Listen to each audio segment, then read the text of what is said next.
स्वागत है आप सभी लोगों का। छात्रों, बहुत सारे बच्चों का ये कमेंट आ रहा था कि सर कुछ संविधान से प्रश्न कराइए, संविधान के जो इंपॉर्टेंट प्रश्न होते हैं उनको कराइए। इससे पहले मैंने ज्योग्राफी के प्रश्न करवा रहे थे और आगे भी ज्योग्राफी के प्रश्न होंगे। तो जीएस के इस पार्ट में जो ये सीरीज चल रही है, इसमें आज हम लोग संविधान के कुछ प्रश्नों पर चर्चा करेंगे और ये टॉपिक होगी आपका राष्ट्रपति। राष्ट्रपति से संबंधित जितने भी प्रश्न बनते हैं उन सारे प्रश्नों के बारे में आज हम लोग इस वीडियो में चर्चा करेंगे। और आगे भी अभी 2-3 वीडियो बनेगी राष्ट्रपति के प्रश्नों की, जिसमें हम लोग जो भी प्रश्न बनने वाले होते हैं राष्ट्रपति से संबंधित उन सारे प्रश्नों की हम लोग चर्चा करेंगे। ठीक है छात्रों, यदि आप लोग नए हैं चैनल पे तो चैनल को सब्सक्राइब करें और बेल आइकन को दबा लें, जिससे हमारी जितनी भी नई नई वीडियो आएंगी वो सब आपको मिलती रहे। दूसरी चीज़ कि आप लोग वीडियो को ज़्यादा से ज़्यादा शेयर किया करें, जिससे और भी जो बच्चे तैयारी करने वाले हैं उनको वीडियो प्राप्त हो जाए। और टेलीग्राम पर जाकर के आप लोग हमारे टेलीग्राम चैनल से जुड़ जाएं, जिससे जितने भी प्रश्न हैं मैं सीधा टेलीग्राम पर डाल दूंगा, आप जाकर वहाँ से उसे नोट कर सकते हैं। आइए आज हम लोग चर्चा करेंगे एक एक करके सभी प्रश्नों की, देखते हैं हम लोग। लेकिन उससे पहले एक चीज़ आप लोग ध्यान दें कि इसमें प्रश्नों की नंबरिंग थोड़ा सा इधर उधर हो गया है, उससे कोई दिक्कत नहीं है, प्रश्न उतने ही हैं। ठीक है, और प्रश्नों की तरफ हम लोग बढ़ते हैं। राष्ट्रपति संबंधित जितने भी प्रश्न बनते हैं उन सारे प्रश्नों की हम लोग चर्चा इस वीडियो में करेंगे। ठीक है, तो आइए सबसे पहले प्रश्न की तरफ हम लोग बढ़ते हैं। और पहला प्रश्न है कि किस अनुच्छेद में यह कहा गया है कि भारत में एक राष्ट्रपति होगा। ठीक है, यानी कि किस अनुच्छेद में यह बात कही गई है कि भारत में एक राष्ट्रपति होना चाहिए, राष्ट्रपति का भी एक पद होना चाहिए। ठीक है, तो ध्यान दें आप सभी लोग, अनुच्छेद 52 नोट करके चले आप लोग। अनुच्छेद 52 में यह बात कही गई है कि भारत में एक राष्ट्रपति होगा। ठीक है ना, भारत में एक राष्ट्रपति होगा। ठीक है, अगला प्रश्न है आपका कि भारतीय संघ की कार्यपालिका शक्ति निहित होती है। भारतीय संघ की कार्यपालिका शक्ति निहित होती है, यानी कि कार्यपालिका की जो शक्ति है वो किसमें निहित होती है, यह प्रश्न कह रहा है। नोट करिए इसे, अगले प्रश्न का उत्तर मैं बता रहा हूं। भारतीय संघ की कार्यपालिका शक्ति निहित होती है। देखिए, भारतीय संघ की जो कार्यपालिका की शक्ति निहित होती है ये राष्ट्रपति में निहित होती है। किसमें निहित होती है? राष्ट्रपति में। नोट करिए इसको, राष्ट्रपति में निहित होती है। ठीक है,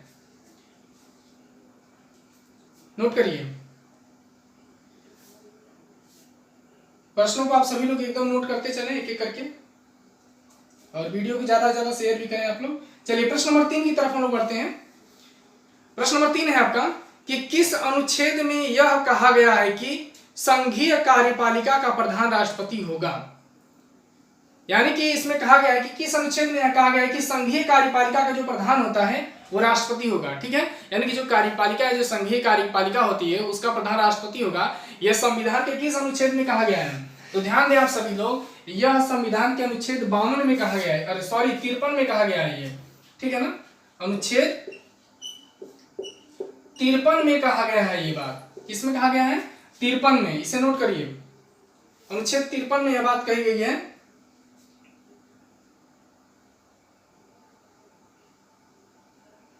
ठीक है, नोट करिए। चलिए अगला प्रश्न है आपका कि अनुच्छेद 54 किससे संबंधित है। अनुच्छेद 54 को पूछ रहा है कि किससे संबंधित, संविधान का अनुच्छेद 54 किससे संबंधित है? तो राष्ट्रपति के निर्वाचन से। किससे संबंधित है आपका?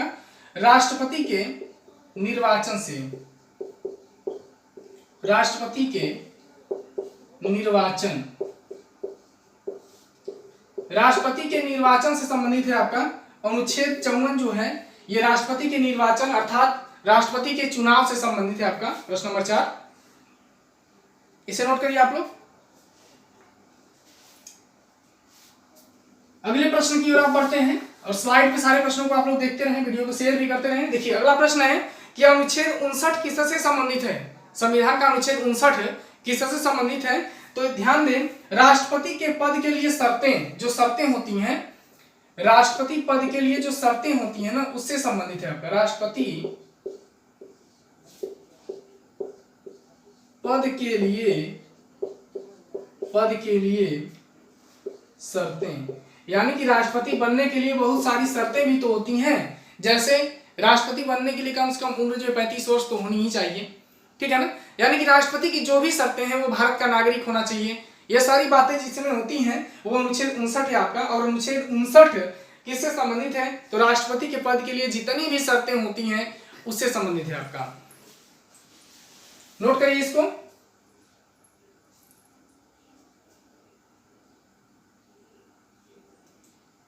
अगला प्रश्न है आपका, अगले प्रश्न की ओर हम लोग बढ़ते हैं। अगला प्रश्न है कि संविधान के किस अनुच्छेद के तहत राष्ट्रपति सर्वोच्च न्यायालय के मुख्य न्यायाधीश के समक्ष शपथ ग्रहण करता है? ठीक है, यानी कि प्रश्न कर रहा है कि संविधान के किस अनुच्छेद के तहत जो है राष्ट्रपति सर्वोच्च न्यायालय के मुख्य न्यायाधीश के समक्ष जो है शपथ ग्रहण करता है। यहाँ एक चीज और बात पता चल गई है कि राष्ट्रपति जो शपथ लेता है किसके सामने लेता है? तो सुप्रीम कोर्ट या सर्वोच्च न्यायालय के मुख्य न्यायाधीश के सामने जो है ये क्या करते हैं? शपथ लेते हैं आपका। इनको शपथ कौन दिलाता है? तो सुप्रीम कोर्ट का मुख्य न्यायाधीश इन्हें शपथ दिलाता है। ये भी प्रश्न यहाँ पे कंफर्म हो गया। और ये पूछ रहा है किस अनुच्छेद में है ऐसा, तो आप लोग इसको नोट करिए। यह बात अनुच्छेद 60 में कही गई है। किसमें कही गई है? अनुच्छेद 60 में यह बात कही गई है कि संविधान के अनुच्छेद 60 में कहा गया है कि राष्ट्रपति सुप्रीम कोर्ट के सामने जो है, सुप्रीम कोर्ट के न्यायाधीश के सामने, मुख्य न्यायाधीश के सामने क्या करेंगे? शपथ लेंगे। ठीक है,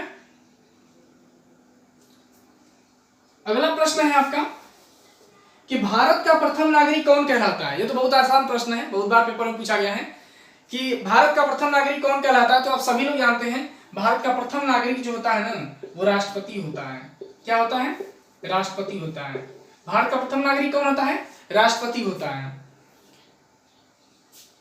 पेट के तैयारी करने वाले बच्चों ये सारे प्रश्नों को आप लोग एकदम नोट करिए, बहुत महत्वपूर्ण प्रश्न है ये, एकदम सटीक तैयारी करा रहे हैं। ठीक है, इसमें देखेंगे आप लोग कि देश का संवैधानिक प्रधान कौन होता है। अब प्रश्न देखिए घुमा करके पूछ रहा है कि देश का जो संवैधानिक प्रधान होता है वो कौन होता है, यानी कि मुख्य कौन होता है संविधान का।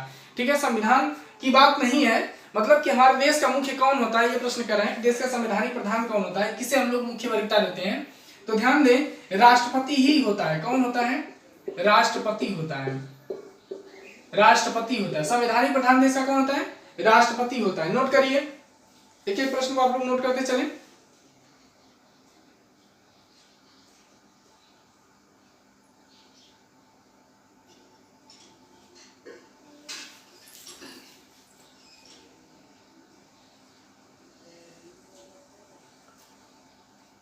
चलिए छात्रों, एक एक प्रश्न को आप लोग नोट करेंगे। प्रश्नों का नंबरिंग सेटिंग थोड़ा सा कंप्यूटर में दिक्कत हो गई है, उसका टेंशन आप लोग नहीं लेंगे। देखिए भारतीय संसद को कौन भंग कर सकता है?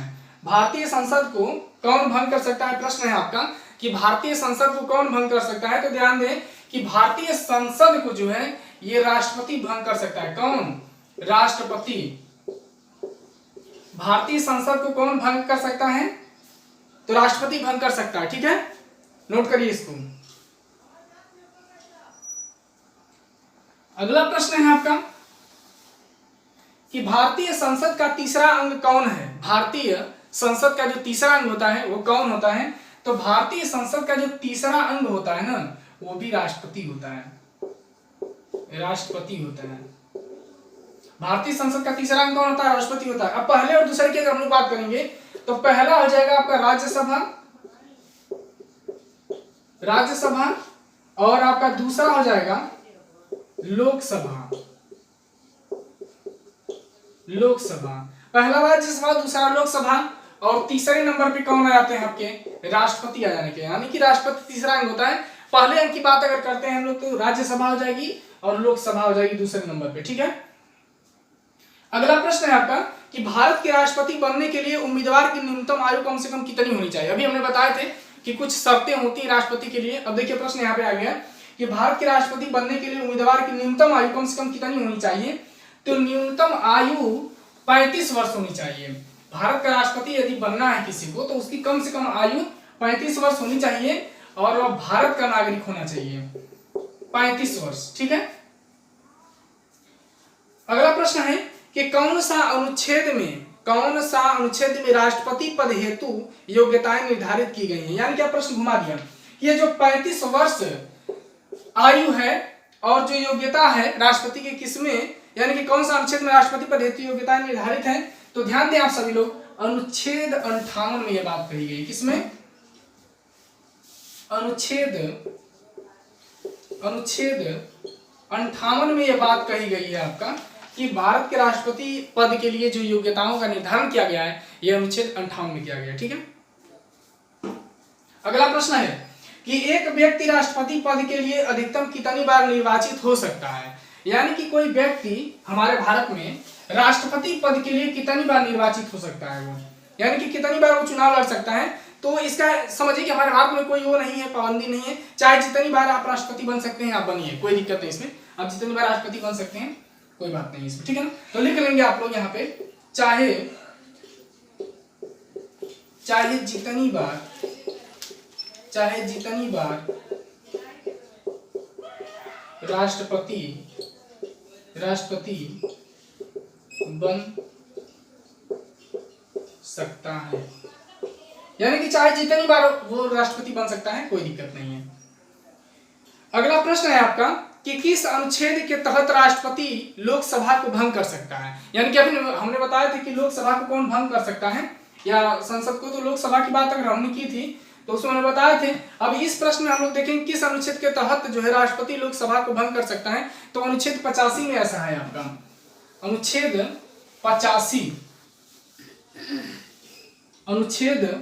85 में ऐसा कहा गया है कि राष्ट्रपति लोकसभा को क्या करेगा, भंग कर सकता है। ठीक है ना। अगला प्रश्न है कि राष्ट्रपति पर महाभियोग की प्रक्रिया किस देश के संविधान से ली गई है। महाभियोग का मतलब होता है कि महाभियोग लगा करके राष्ट्रपति को पद से हटाया जा सकता है। कब? जब वो संविधान का उल्लंघन करेगा तब। ठीक है। यानी कि राष्ट्रपति पर महाभियोग की प्रक्रिया जो है किस देश के संविधान से ली गई है, तो यह जो है अमेरिका के संविधान से ली गई है। कहां से? अमेरिका के संविधान से यह लिया गया है आपका कि महाभियोग हमारे राष्ट्रपति पे लगाया जा सकता है। ठीक है ना। अगला प्रश्न है आपका कि किस अनुसूची में राष्ट्रपति, उपराष्ट्रपति, मंत्री एवं सर्वोच्च न्यायालय के न्यायाधीशों द्वारा शपथ ग्रहण के समय ली जाने वाली शपथ का उल्लेख किया गया है। तो यह हो जाएगा आपका अनुसूची 3 में, यानी कि तृतीय अनुसूची में यह बात कही गई। किसमें कही गई है?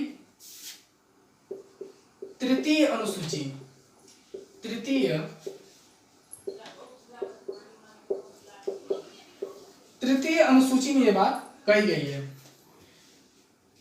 अगला प्रश्न है आपका कि राष्ट्रपति चुनाव के लिए प्रस्तावक एवं अनुमोदकों की संख्या कितनी होती है। यानी कि राष्ट्रपति चुनाव के लिए जो प्रस्तावक होते हैं उनकी और अनुमोदकों की संख्या कितनी होती है आपका। तो इसमें आप ध्यान रखें, लिख लें आप लोग 50 सदस्य प्रस्तावक एवं 50 सदस्य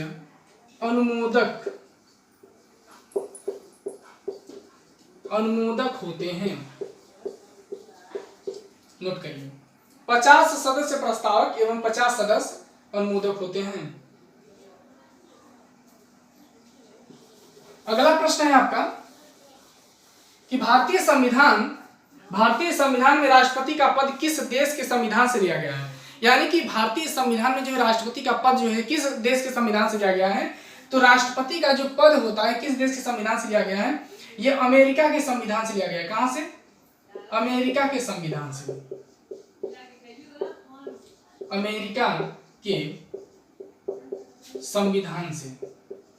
अमेरिका के संविधान से राष्ट्रपति का पद लिया गया है कि हमारे देश में एक राष्ट्रपति होगा। अगला प्रश्न है आपका कि भारत के तीनों सेनाओं का सर्वोच्च सेनापति कौन होता है। यानी कि हमारे देश की जो सेनाएं हैं उन तीनों सेनाओं की, जो थल सेना, जल सेना और वायु सेना, इन तीनों सेनाओं की जो मालिक होते हैं या सर्वोच्च सेनापति आप कहें तो कौन होता है, वो राष्ट्रपति होता है। कौन होता है?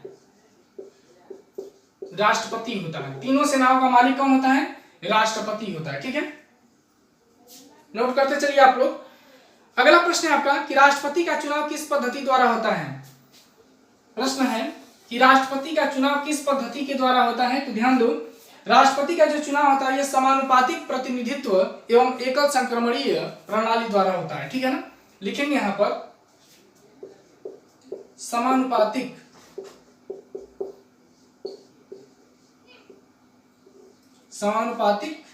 प्रतिनिधित्व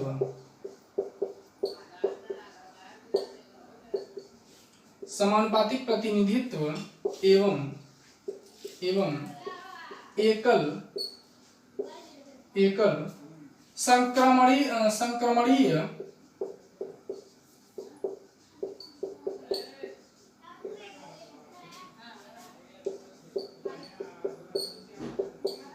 प्रणाली द्वारा होता है, ठीक है। नोट करिए इसको। अगला प्रश्न है कि राष्ट्रपति द्वारा जारी एक अध्यादेश संसद के सत्र प्रारंभ होने के बाद कितने समय तक रखा जाना आवश्यक है, ठीक है। इसे मैं मिटा दे रहा हूं, ठीक है। प्रश्न को नोट करिए। प्रश्न कह रहा है कि राष्ट्रपति द्वारा जारी अध्यादेश, यानी कि राष्ट्रपति के द्वारा जो आदेश जारी किया जाता है संसद के सत्र प्रारंभ होने के बाद, यानी कि जो संसद का सत्र होगा जब शुरू होगा तो उसके प्रारंभ होने के बाद वो कितने समय तक रखा जाना आवश्यक है, तो 6 सप्ताह। लिख लीजिए इसको, 6 सप्ताह तक, ठीक है ना। 6 सप्ताह उसे रखा जाना क्या है, आवश्यक है। अगला प्रश्न है कि राष्ट्रपति के चुनाव से संबंधित निर्णय कौन करता है, यानी कि राष्ट्रपति के चुनाव से संबंधित जो निर्णय होता है वो कौन करता है, ये प्रश्न है। तो ध्यान दें आप लोग, सर्वोच्च न्यायालय कौन करता है, सर्वोच्च न्यायालय करता है, सर्वोच्च न्यायालय, ठीक है ना। सर्वोच्च न्यायालय करता है, इसे नोट करिए आप लोग। अगला प्रश्न बड़ा ही महत्वपूर्ण है, इसको पेपर में बहुत सारी परीक्षाओं में इसको पूछा गया है कि संविधान के किस अनुच्छेद में यह वर्णित है कि राष्ट्रपति को महाभियोग द्वारा हटाया जा सकता है। यानी कि देखिए, ऐसे आप राष्ट्रपति को नहीं हटा सकते हैं, राष्ट्रपति को हटाने के लिए संविधान में उल्लेख किया गया है। अगर राष्ट्रपति उल्टा सीधा काम करता है तो आप उसे हटा सकते हैं, कैसे, महाभियोग के द्वारा। तो ये प्रश्न कह रहा है कि किस अनुच्छेद में यह बात कही गई है, तो अनुच्छेद 61 में यह बात कही है। किसमें, अनुच्छेद 61 में यह बात कही गई है कि राष्ट्रपति पर महाभियोग लगा करके आप उसे पद से हटा सकते हैं, ठीक है। अगला प्रश्न है आपका कि राष्ट्रपति का चुनाव किस ढंग से होता है, राष्ट्रपति का चुनाव जो होता है किस ढंग से होता है, ये प्रश्न पूछ रहा है। तो लिख लें आप लोग, अप्रत्यक्ष ढंग से। कैसे होता है, अप्रत्यक्ष ढंग से होता है। अप्रत्यक्ष ढंग का मतलब ये होता है कि इसे जनता डायरेक्ट नहीं चुनती है, जनता के द्वारा चुने गए जो प्रतिनिधि होते हैं उनके द्वारा राष्ट्रपति का चुनाव किया जाता है, ठीक है। यानी कि अप्रत्यक्ष रूप से होता है या प्रत्यक्ष जनता के रूप में, जनता इसको नहीं चुनती है, ठीक है ना। अगला है कि राष्ट्रपति को लोकसभा में किन 2 सदस्यों को मनोनीत करने का अधिकार प्राप्त है। प्रश्न बहुत महत्वपूर्ण है कि राष्ट्रपति को लोकसभा में किन 2 सदस्यों को मनोनीत करने का अधिकार प्राप्त है। तो 2 सदस्यों को जो मनोनीत करता है राष्ट्रपति ना, वो 2 सदस्य होते हैं एंग्लो इंडियन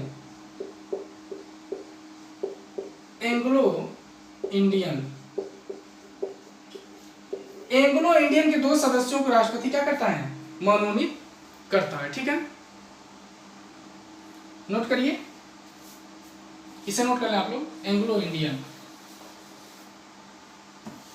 अगला प्रश्न है आपका कि राष्ट्रपति के निर्वाचन में कौन कौन भाग लेते हैं, यानी कि राष्ट्रपति के निर्वाचन में प्रश्न पूछ रहा है कौन कौन भाग लेते हैं। अब यहाँ पे प्रश्न ये कर देता है निम्नलिखित में से कौन भाग नहीं लेता, ऐसे भी प्रश्न करता है। तो आप लोग जानिए कि कौन कौन भाग लेते हैं। तो राष्ट्रपति के निर्वाचन में जो है ये राज्यसभा,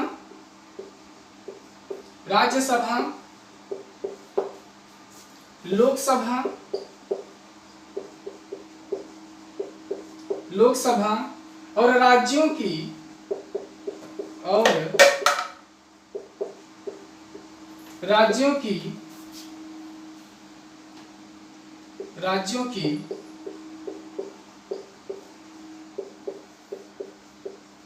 विधानसभाओं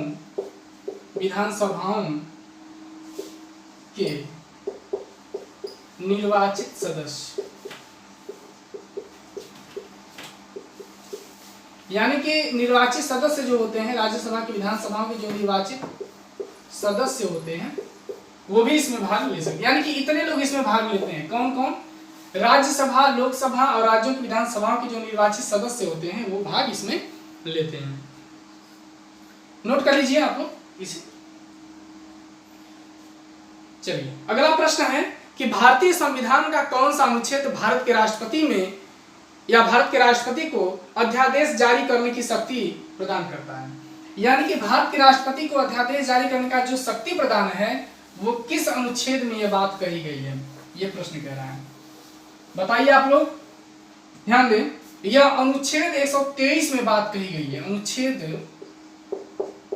123 में यह बात कही गई है, ठीक है ना। चलिए प्यारे छात्रों, ये जितने भी प्रश्न थे ये राष्ट्रपति से संबंधित प्रश्न थे, और अभी अगली वीडियो जो बनेगी उसमें भी और भी राष्ट्रपति संबंधित जो प्रश्न होंगे वो हम करवाएंगे आप लोगों के लिए, ठीक है ना। और दूसरी चीज है कि एक एक करके आप लोग प्रश्न को हल करिए। जैसे संविधान का एक पार्ट आज मैं राष्ट्रपति कंप्लीट करूंगा, राष्ट्रपति संबंधित जितने भी प्रश्न बनने वाले रहेंगे वो सारे प्रश्न एक साथ कंप्लीट हो जाएंगे, ठीक है। और इन सारे प्रश्नों को आप सभी लोग क्या करेंगे कि नोट कर लेंगे अपनी एक कॉपी पर, जो जीएस की प्रैक्टिस सेट आप लोग बनाए होंगे उसमें आप लोग इसे नोट करेंगे, ठीक है ना। तो इससे पहले वाली जो वीडियो हमने बनाए थे उसमें ज्योग्राफी के सारे प्रश्न थे, और मैं कोशिश करूंगा कि अगली जो वीडियो बनाऊं उसमें मैं हिस्ट्री के भी कुछ प्रश्न लेकर आऊं, लेकिन अभी जो है राष्ट्रपति के ही प्रश्न चलेंगे अगली वीडियो में भी। तो बने रहिए आप लोग इसी तरह से लगातार हमारी वीडियो के साथ, हमारे चैनल के साथ, और ज़्यादा से ज़्यादा आप लोग वीडियो को शेयर भी करें, ठीक है ना। तो इसी के साथ मैं आप लोगों से इजाज़त लेता हूँ, फिर मिलूंगा अगली वीडियो में आप लोगों से कुछ ऐसे ही नए नए प्रश्नों के साथ। तब तक के लिए धन्यवाद।